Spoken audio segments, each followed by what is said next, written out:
Alors, on a démarré depuis 3 jours un atelier de formation sur le recrutement équitable et éthique en Côte d'Ivoire. En 3 jours, nous avons pu toucher 150 inspecteurs du travail et agences de recrutement ou de placement, qu'elles soient des agences formelles ou informelles. Et l'objectif, c'était vraiment de les former sur les exigences d'un processus de recrutement équitable et éthique pour les migrants. Donc, pas seulement les migrants ivoiriens qui partent dans d'autres pays, notamment à travers le corridor Côte d'Ivoire-Tunisie, mais aussi les migrants qui viennent en Côte d'Ivoire. On sait qu'il y a une population des pays limitrophes qui travaillent en Côte d'Ivoire dans le domaine agricole, dans le domaine du travail domestique, donc qui aussi ont des expériences des fois désastreuses en termes de recrutement. Mais aussi le recrutement des nationaux, parce que le recrutement équitable et éthique, ce n'est pas seulement pour les travailleurs migrants, c'est pour tout travailleur. Et on sait aussi que la qualité du recrutement d'un travailleur ou la qualité des conditions de travail durant la durée de son emploi dépend beaucoup de comment son recrutement a été fait. C'est quoi le travail équitable?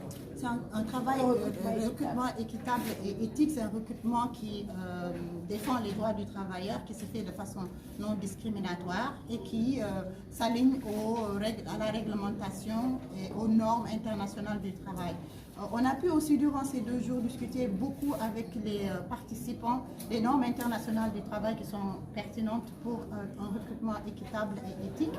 On a notamment la Convention 181 sur les agences de placement que la Côte d'Ivoire n'a pas encore ratifié. Mais lors du lancement de ces 2 projets, le projet Agredom et le projet GNMP, lors de l'allocution du ministre en charge de l'emploi et de la protection sociale, on a eu quand même un intérêt accru du gouvernement de ratifier certaines conventions qui vont nous permettre un peu de mettre en place le cadre réglementaire qu'il faut pour non seulement améliorer les processus de recrutement qui se font de façon éthique, donc qui défendent les droits des travailleurs qui se font sans discrimination et qui permettent un travail décent pour ces migrants recrutés ou ces travailleurs recrutés, mais permet aussi de doter la Côte d'Ivoire d'une gouvernance efficace de la migration de la main-d'œuvre. Vous savez que, comme je l'ai dit tantôt, il y a beaucoup de migrants qui sont en Côte d'Ivoire, mais il y a de plus en plus des migrants ivoiriens qui vont dans d'autres pays. Le pays n'a pas encore une politique de migration globale et une politique de migration sur la migration de la main-d'œuvre. Donc ça aussi, c'est un aspect sur lequel les 2 projets vont travailler. Ces 2 projets qui sont mis en œuvre par l'OIT avec d'autres partenaires, notamment l'OIM et l'Union africaine.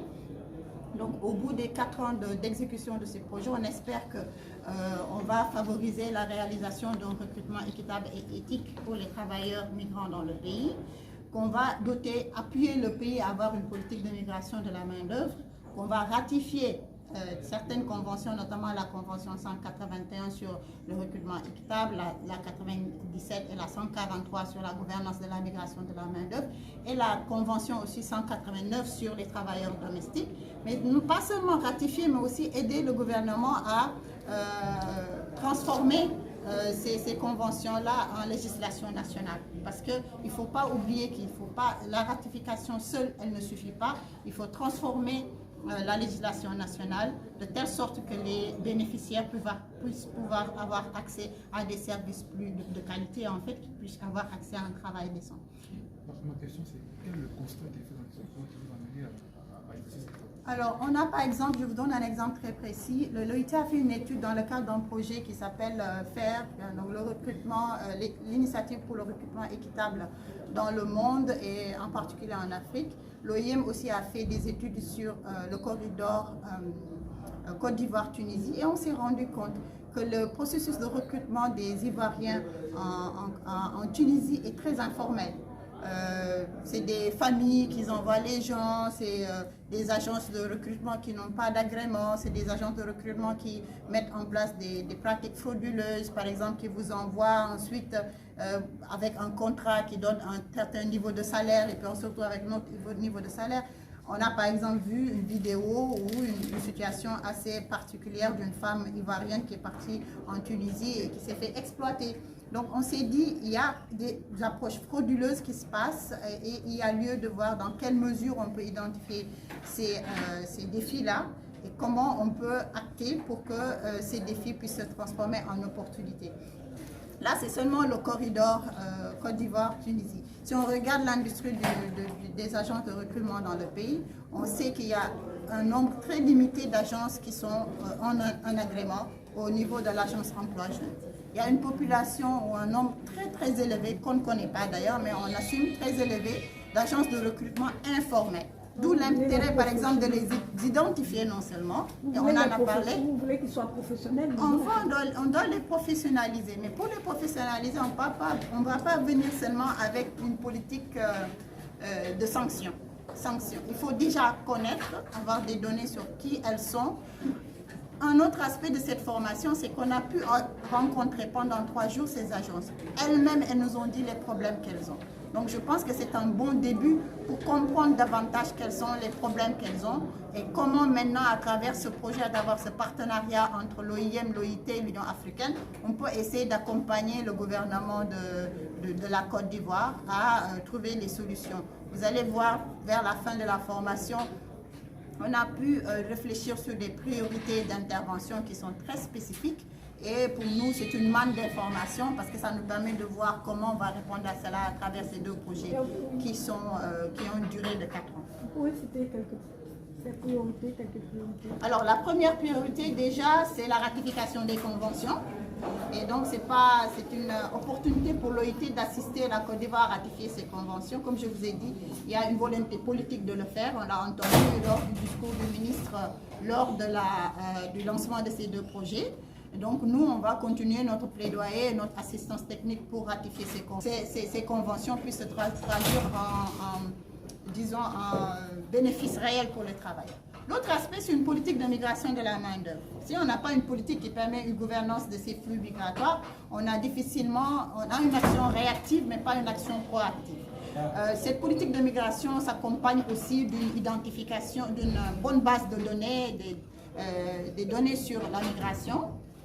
Donc ça, c'est un aspect sur lequel on va travailler avec notamment nos partenaires, l'OIM et l'Union africaine. On a parlé aussi du rôle des inspecteurs du travail dans le suivi de la mise en application du cadre réglementaire. Les inspecteurs eux-mêmes ont identifié les problèmes auxquels ils sont confrontés, manque de capacité, un mandat pas très clair par rapport à la mise en application des lois, et puis manque de moyens.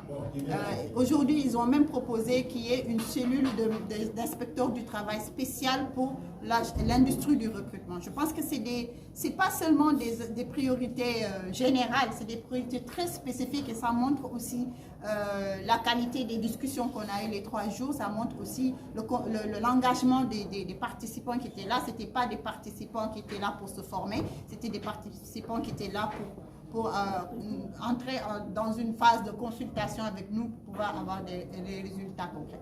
Un autre aspect qui est très important sur ces priorités, c'est justement de professionnaliser l'industrie. Parce qu'il ne faut pas oublier que les agences de placement, c'est des entreprises. Et donc, il faut les aider à se professionnaliser, il faut les aider à se formaliser, il faut les aider à avoir une bonne sensibilisation par rapport à la législation. Et ça, c'est un cri qu'ils nous ont lancé et nous, on va vraiment revenir avec des idées et des actions concrètes pour les appuyer. Ça passe par une connaissance de ces agences. Quelques mois avant, on ne les connaissait pas. Aujourd'hui, on a eu pendant 3 jours un groupe assez étoffé d'agences de recrutement formelles et informelles. On espère garder le contact, les aider à se formaliser et surtout à s'organiser. Si vous vous rendez compte qu'il n'y a pas une association des agences de recrutement dans le pays, donc ça veut dire que c'est une porte d'entrée déjà pour les organiser et puis les sensibiliser, les former pour que justement eux, ils arrivent à se consolider au point où ils arrivent eux-mêmes à s'autoréguler. Ça, c'est l'objectif. Donc voilà, ça aussi c'est un aspect qui est ressorti très nettement durant la discussion. Je voudrais exprimer ma satisfaction, la satisfaction de l'ensemble de mes collègues à ces 3 jours de formation. C'est quelque chose d'enrichissant pour nous, car depuis tout temps nous avons appelé au renforcement de nos capacités. On a fait des études, on a été formé à l'École nationale d'administration. Aujourd'hui, il y a des thématiques nouvelles qui se créent, des secteurs nouveaux qui sont dignes d'intérêt. Et ce n'est pas toujours évident que les formations que nous avons reçues à l'École nationale d'administration puissent nous aider véritablement à assumer nos fonctions. Ces formations aujourd'hui viennent combler un peu ce vide, ces lacunes-là, et nous renforcer davantage pour que nous puissions assurer le métier d'inspecteur du travail. Alors, le recrutement éthique, c'est une thématique qui est très importante pour l'Organisation internationale pour l'immigration, notamment des migrants travailleurs. Le recrutement éthique des migrants travailleurs peut atténuer les risques de vulnérabilité ensuite dans leur parcours migratoire. Donc, c'est une question qui est particulièrement importante partout dans le monde, également dans la région, et pour les Ivoiriens qui souhaitent partir travailler à l'étranger, mais aussi pour les personnes étrangères qui souhaitent travailler en Côte d'Ivoire. Alors, qu'est-ce que vous comptez faire pour faciliter ce processus de travail? Alors, donc, l'OIM travaille en partenariat avec l'OIT, avec l'Union africaine sur ce type de projet. Également, il y a une initiative globale de l'OIM en partenariat avec d'autres organisations internationales dont l'OIT, mais aussi avec les gouvernements, différents acteurs qui sont impliqués dans le recrutement éthique, qui s'appelle l'initiative IRIS, et donc qui a aussi une initiative de promotion du recrutement éthique à travers le monde, mais qui est donc à travers le monde avec des actions aussi au niveau national, donc dans différents pays, et qui promeut en fait les principes de recrutement éthique en lien avec les principes qui sont également promus par l'OIT. Je voudrais que les inspecteurs lui transmettent nos remerciements. Et cette dernière phase-là, qui est la phase de formation sur le recrutement équitable. Donc, on a tous vu ici quels sont les défis en matière de recrutement équitable. On a pu les identifier. On a pu identifier tous les partenaires clés, leur rôle dans le processus de recrutement équitable. On a pu voir toutes les conventions qui sont autour du recrutement équitable. Quelles sont les pratiques, les règles générales qui devraient encadrer un recrutement équitable. Vous nous avez donné les priorités en matière de recrutement équitable pour que ce soit équitable en Côte d'Ivoire sur la base de tous les exemples internationaux, les cadres internationaux qu'on a vus, sur la base du cadre qui encadre le recrutement en Côte d'Ivoire. Vous avez pu nous donner les priorités qui devraient pouvoir aider, on vous en remercie. Et nous, on est là, on est disponible dans le cadre des 2 projets qui ont été lancés en début de semaine. Je pense qu'on va pouvoir mettre en œuvre tous ces éléments-là, on va pouvoir les transformer en plan de travail. On compte sur vous. Dans cet esprit de participation, on compte sur vous pour nous aider à mettre en œuvre ces 2 projets-là pour vraiment rendre réel le recrutement équitable en Côte d'Ivoire. Je voudrais vous remercier, vous souhaiter bon retour chez vous et puis d'être des acteurs de la sensibilisation aussi auprès de vos collègues qu'on n'a pas pu toucher, auprès de vos collègues, auprès de vos structures collègues. Sur le recrutement équitable, on compte aussi sur vous pour porter la bonne information autour de vous. Et nous, on est disponible, on est sur des projets d'au moins 4 ans. Et je pense qu'il y a beaucoup de travail à faire. On a pris bonne note de toutes les recommandations que vous nous avez faites.